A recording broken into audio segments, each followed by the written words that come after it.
जिस शख्स की तस्वीर इस वक्त आप अपने स्क्रीन पर देख रहे हैं, आपको बता दें, एक कश्मीरी है जिसने कश्मीरियत की मिसाल कायम की है।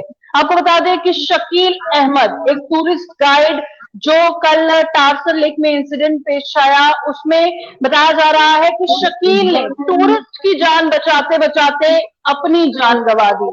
गांधरबल के गगनगीर से बताया जा रहा है ताल्लुक रखता है, तो पूरी जानकारी लेंगे। सलीम वानी हमारे साथ ज्वाइन कर चुके हैं। सलीम, बताइएगा, वह बेहद दुखद भी है कि शकील अहमद की जो बॉडी मिली है, इससे अपनी जान गंवा दी है, वो भी टूरिस्ट की जान बचाने के लिए। क्या है पूरा मामला? देखो प्रियंका, जो कल शाम से ही ये जो बहुत ही बड़ी दुखद खबर थी, एक 14 साल जवान था कि इसकी जो डेड बॉडी है अभी थोड़ी देर पहले पहलगाम के मानसर तारसल लेक से मिली है। और कल जब ये खबर यहाँ कंगन सब डिवीजन में फैल गई तो यहाँ पे सफी मातम सारे सब डिवीजन में फैल गया, क्योंकि ये एक शरीफ नफ्स लड़का था, 14 साल लड़का था और काफी देर से टूरिस्ट गाइड का काम करता था। और सारे लेक्स जो है कंगन सब डिवीजन में या बाकी पहलगाम में उसने आज तक विजिट किए हैं और हर किसी टूरिस्ट गाइड के साथ, टूरिस्ट ग्रुप्स के साथ जाता था। यही हवाले के 3 दिन पहले ये यहाँ से निकला है कि कल जब इसने ये टूरिस्ट जो था वह महेश, जो उत्तराखंड का था, जब वो टारसल के लेक में डूब गया तो इसने वहां पे अपनी बहादुरी और अपनी कश्मीरियत की जो मिसाल है उसमें मतलब जिंदा रखा कि इसने वहां पे छलांग लगाई और उस टूरिस्ट महेश को बचाने के लिए अपनी जवानी को ही खो बैठे। अभी तक महेश भी, उसकी भी डेड बॉडी नहीं मिली है, उसकी उसके लिए रेस्क्यू चलता है। लेकिन थोड़ी देर पहले जो पहलगाम से खबर आई है कि वहां पे जो इसकी डेड बॉडी है शकील अहमद की है, जो असली तो गनमन का रहने वाला है, लेकिन जो इनका होता है कि जब समर आता है तो गगनगीर जाते हैं रहने के लिए। अभी ये गनमन का रहने वाला है शकील अहमद, जो कंगन से 10 किलोमीटर दूर है।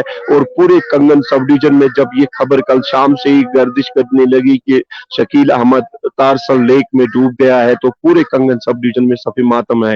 लेकिन यहाँ पे बात है कि शकील ने अपनी जो कश्मीरियत और अपनी बहादुरी पे एक नाज रखा है कि एक टूरिस्ट के लिए अपनी जवानी को उसने मतलब दाद अपनी जवानी खो बैठा।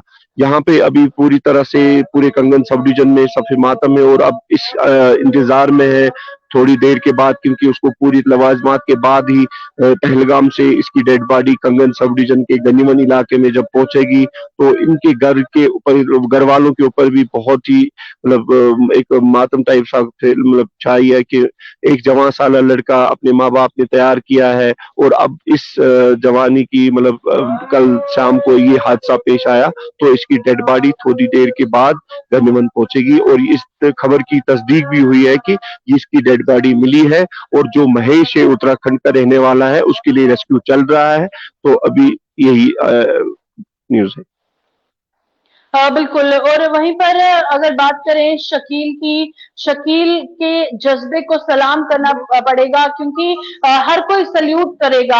हर कोई जानता है जब भी कोई टूरिस्ट कश्मीर में आता है तो अगर वो मुश्किल में पड़ जाता है तो जो कश्मीरीज हैं, जो वहां के लोकल्स हैं, वो अपनी जान कुर्बान कर देते हैं उस मेहमान को बचाने के लिए। वही शकील ने भी कर दिखाया और ऐसे बहुत सारे मामले पहले भी सामने आए थे। और इसके बाद एक एग्जाम्पल तो सेट हुई है, पर शकील के घर वालों पर क्या बीत रही है, खैर वो तो हम लफ्जों में भी बयान नहीं कर पाएंगे। तो कुछ पता चल पाया क्या उम्र थी शकील की, या कब से टूरिस्ट गाइड ये बना? कुछ और जानकारी शकील के हवाले से सामने आई है? देखो प्रियंका, ये यहाँ पे जरूर कहेंगे कि शकील ने नहीं, कि पूरे कश्मीर में जब ऐसे हादसात होते हैं, चाहे वो एक्सीडेंट का हादसा हो, चाहे वो किसी को भी है, वो धर्म नहीं देखते हैं कि कश्मीरी जवानों ने आज तक ये कभी नहीं देखा है ये बंदा किस धर्म का है, किस चीज का है। जब एक्सीडेंट होता है या कोई हादसा पेश होता है या कोई नागानी आफत आती है तो ये नहीं देखा गया है कि आगे कौन है। कश्मीरी जवानों का ये जज्बा हर हमेशा रहा है और हर हमेशा कश्मीरी जवानों ने ये जिंदा रखा है। अभी ये इसने कल नहीं देखा है कि मैं एक 14 साल जवान हूं और तारसल लेक में इसने छलांग लगाई है। यहाँ पे दाद तो देनी है, लेकिन ऐसे मौकों पे गवर्नमेंट को भी ऐसे लोगों को याद करने की जरूरत होती है कि जब कल कोई ऐसे यहाँ पे फंक्शन होती है, जैसे 26 जनवरी होता है या 15 अगस्त होते हैं या बाकी जो फंक्शंस होते हैं गवर्नमेंट एडमिनिस्ट्रेशन के, तो उन टाइमों पे ऐसे लोगों को साइड लाइन किया जाता है। लेकिन यहाँ पे ऐसे लोगों को दाद देने की जरूरत है जिसने ऐसा काम किया है।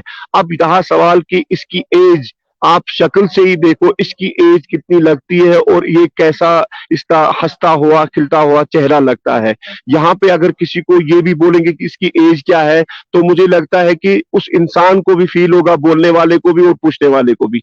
लेकिन यहाँ पे ये है कि शकील की शक्ल से ही पता चलता है कि शकील कितना हंसता हुआ और खिलता हुआ इसका चेहरा है, और इसने अपनी कश्मीरी कौम का नाम जिंदा रखा है, और पूरे सब डिवीजन कंगन इसको सल्यूट पेश करता है। कंगन से लेकर जोजिला तक पूरे कंगन के लोग इसको सल्यूट करते हैं, क्योंकि इसने अपनी जवानी, एक तो हो गया कि बातों से आधे लोग खुश करते हैं लोग या वो, लेकिन इसने यहाँ पे अपनी जवानी दी, और यहाँ पे हर कोई बंदा फर्द बशर पूरी कश्मीरी कौम इसको सल्यूट करते हैं, क्योंकि इसने ना धर्म देखा, और ये उन ताकतों को भी जवाब है जो कश्मीरी लोगों को खामखा में कभी कभार बदनाम भी करते हैं और खामखा में बहुत सारे बातें उल्टी सीधी करते हैं। यहाँ पे पूरे मुल्क के लिए नहीं, पूरे दुनिया के लिए ये जवाब है कि कश्मीरी जवान क्या कर सकता है। यहाँ पे उन ताकतों के लिए ये जवाब है, और ये पूरी तरह से ये कौम जिंदा है, कश्मीरी कौम, कश्मीरी जवान जिंदा है इन मामलों में और इन चीजों में कि धर्म नहीं देखते जाते हैं। यहाँ पे अपना जज्बा, अपनी बहादुरी कश्मीरी जवान दिखाया जाता है हर हमेशा और हर पल। और हम जब इसकी डेड बॉडी घर पहुंचेगी उसके बाद ही हम इन डिटेल इसका पूरा जो बायोडाटा है, कब से इसने स्टार्ट किया है, अभी हमने खाली यहाँ पे अपडेट किया है कि शकील की बॉडी मिली है। चाहे 2 घंटे लगे चाहे 4 घंटे लगे, क्योंकि ये पहलगाम से डेड बॉडी आएगी और उसके बाद ही हम पूरी तरह से अपडेट करेंगे। जी, बहुत-बहुत शुक्रिया सलीम ज्वाइन करने के लिए। तो तस्वीर हम शकील की आपको दिखा रहे हैं, और शकील अहमद की बात की जाए जो गांधरबल की कंगन का रहने वाला है, वहां से ताल्लुक रखता है, एक बार फिर कश्मीरियत की मिसाल कायम की है पर अपनी जान गंवा दी। तो फिलहाल इस लाइन में इतना ही, लिखते रहे जितनी